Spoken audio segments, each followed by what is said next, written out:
पर्ची, संत किसे कहते हैं? क्या संत वेश को कहते हैं, व्यक्ति को कहते हैं, या संत स्थिति है?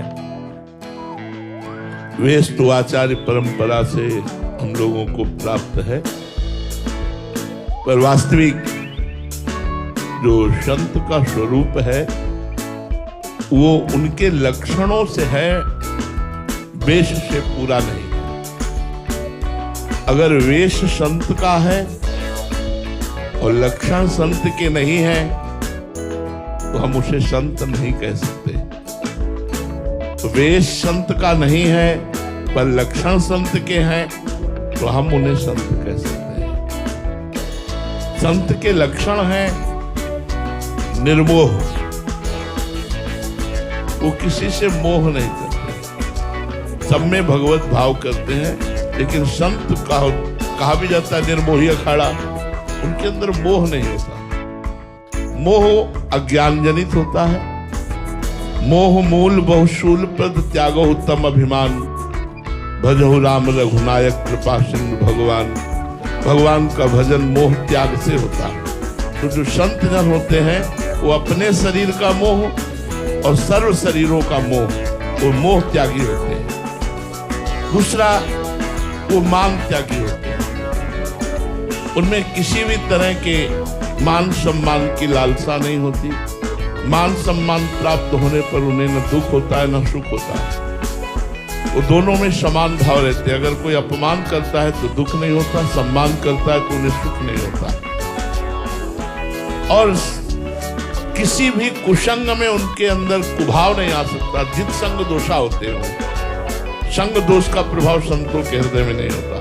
जो रहीम उत्तम प्रकृति का कर सकत कुसंग, चंदन विष व्यापत नहीं लपटे रहत भुजंग।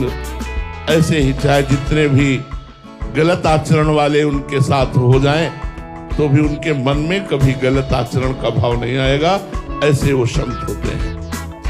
निरंतर अपने स्वरूप में या भगवान के चिंतन में जो डूबे होते हैं वो संत होते हैं। जिनके अंदर किसी भी तरह की कोई कामना नहीं होती, लोक परलोक की, वो संत होते हैं।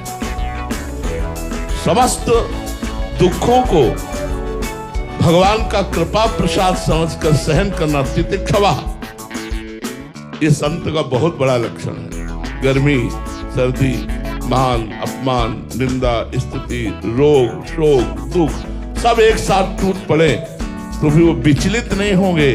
भगवान का चिंतन नहीं छूटेगा। भगवान के चिंतन में रत रहते हुए समस्त दुखों को सह लेना। और सबसे बड़ा गुण होता है भगवान का स्मरण। एक क्षण के लिए भी भगवान का स्मरण मत छोड़ो। समस्त द्वंद्वों में समान भाव रखना, सुख दुख में समान भाव रखना, मोह रहित होना, मान रहित होना, किसी भी दोष का प्रभाव संग दोष न पड़ना, समस्त कामनाओं का त्याग हो जाना, निरंतर आत्मस्वरूप भगवान में चित्त का रमण करना, यही संतों के लक्षण है। ये जो बाहरी कपड़ा जो है ये हम अपने आचार्य परंपरा से प्रदत्त वेश को धारण किए हुए हैं। ये आचार्य परंपरा से प्राप्त वेश है। वेश और लक्षण दोनों हो तो भी क्या कहना हो, तो महापुरुष है।